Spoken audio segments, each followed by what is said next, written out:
Dans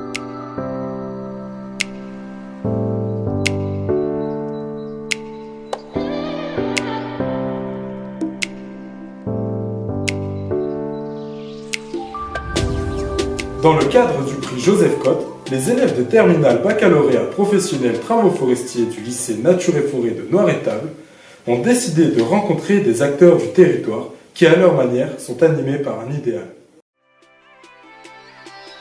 Joseph Cotte est un homme qui lui aussi a donné plus, sans compter à un moment où des hommes et des femmes ont été mis devant leurs responsabilités et ont dû interroger leur conscience. Joseph Cotte est né le 28 octobre 1903 en Pologne.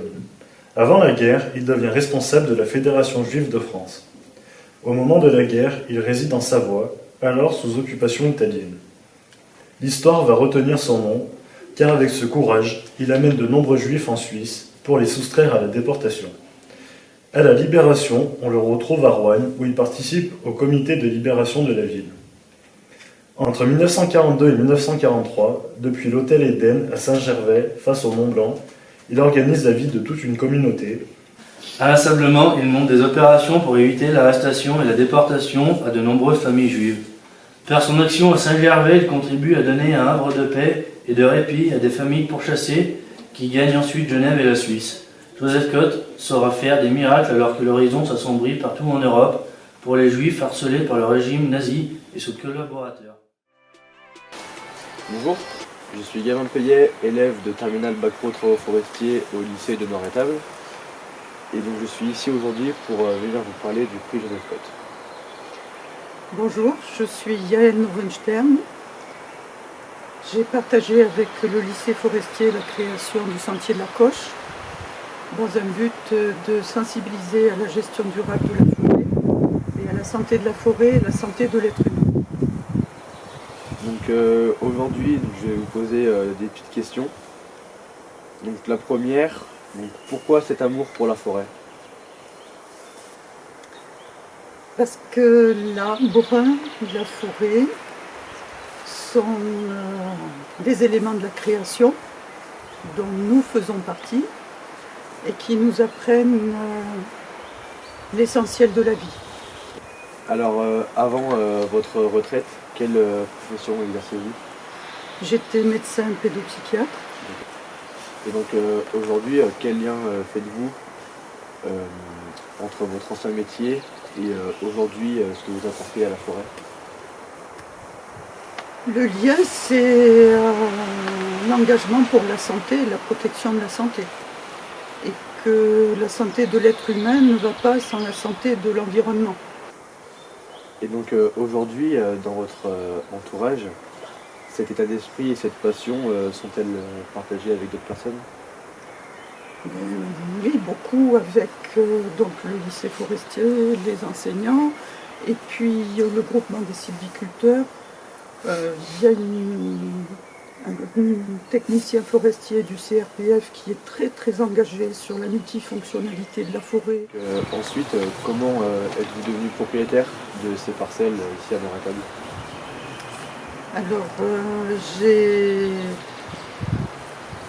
vécu un héritage malheureux et voilà, donc après quelques années de réflexion, ça a été acheter une parcelle de forêt.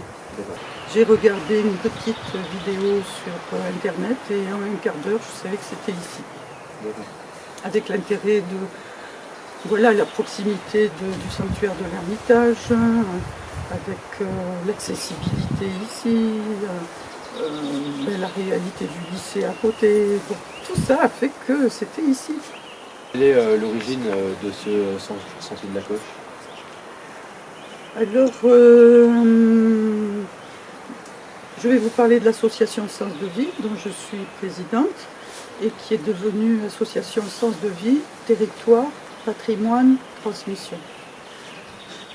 Au début de l'animation de balades créatives de santé globale, j'étais accompagnée par des techniciens du parc et qui étaient très intéressés aussi pour accompagner l'émergence d'un projet pédagogique. C'est-à-dire que cette forêt pouvait avoir aussi une fonction de sensibilisation, d'éducation à l'environnement. Et c'est devenu voilà, une évidence que c'était utile de créer ce sentier de la Foch. Donc, ensuite, est-ce que vous avez déjà entendu parler de Joseph Cotte? Oui, et donc en venant ici, et grâce à ce que j'ai appris de Jacqueline Feldman, des associations qui sont engagées pour la mémoire de la Deuxième Guerre mondiale, eh bien j'étais amenée à rencontrer Bernard Cotte parce qu'à Rouen, il y a une synagogue. Voilà, donc je suis allée à la synagogue de Rouen et j'ai fait la connaissance de Bernard et Thérèse, sa femme, et qui m'ont transmis l'histoire de cette communauté, des migrations aussi de Pologne, de Russie. Ils sont arrivés à Rouen, ils ont fait partie de toute l'industrie et voilà, qui s'est développée à Rouen. Et Bernard m'a parlé de l'histoire de son père, beaucoup, et de comment il est engagé avec la LICRA. Et moi j'étais engagée avec la LICRA à Montpellier. Donc après, sur les questions de lutte contre le racisme et l'antisémitisme, eh bien c'est voir aussi comment la cohabitation ou les interrelations entre le sapin pétiné et le hêtre et les sorbiers, eh bien c'est des interrelations qui sont tout à fait fécondes et utiles et qui rendent de la forêt plus riche, plus nourricière, plus... voilà, donc est-ce qu'on peut faire des progrès, nous, en tant qu'êtres humains, pour s'accueillir et apprendre des uns et des autres, de telle sorte qu'on se connaisse, de telle sorte qu'on se respecte, de telle sorte qu'on valorise la richesse de nos rencontres. Et dans ces cas-là, eh bien, il n'y a pas cette tentation de nous séparer parce que nous sommes différents et qu'il faudrait suivre l'idée qu'on est tous pareils. Non, on est pareils sur nos biens communs. Oui, nous sommes tous des êtres humains, nous avons tous une langue, nous avons tous une identité.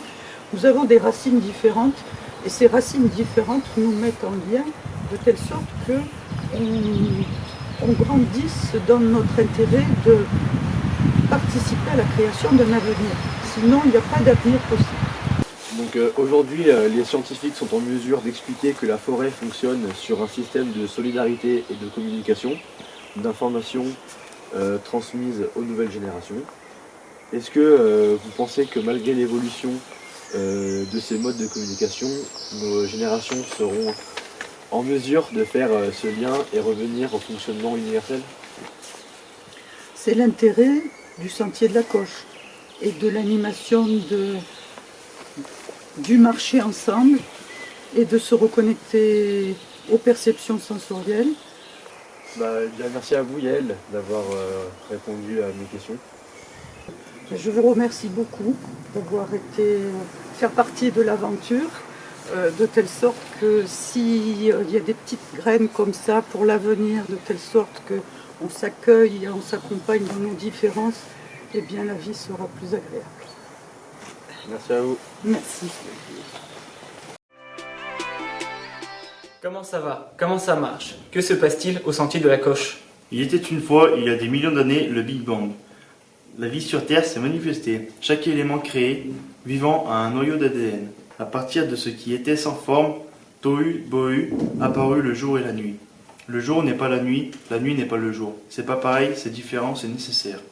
Avec le jour, la lumière qui créait la vie.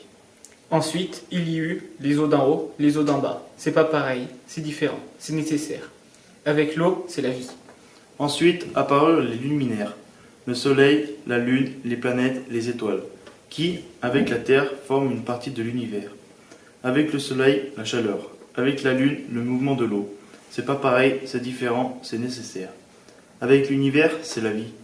Ensuite naquirent l'herbe, les arbres, les fleurs. Avec la chlorophylle, l'oxygène. Avec l'air, l'oxygène, le gaz carbonique. C'est pas pareil, c'est différent, c'est nécessaire. La respiration, c'est la vie. Alors apparurent les animaux. Sur la terre, dans les océans, les rivières, les mers, les prairies. Avec eux, le mouvement et le mouvement de la vie. Tout est là, tout est prêt pour la naissance de l'homme et la femme. C'est pas pareil, c'est différent, c'est nécessaire, c'est la vie. Chacun, notre corps comme un arbre, avec nos racines du ciel et de la terre, avec la nature dont nous faisons partie. N'est-ce pas que sans la nature, sans la terre avec l'eau, la lumière, nous ne sommes rien. Ainsi, notre chanson. Mes camarades et moi-même, nous sommes fiers de vous avoir présenté notre projet pour le prix Joseph Cotte pour l'année 2019. Valentin, Geoffrey, Abdallah, Yael. Théo, Jules, Maxime, Jules Gaël et Gabin.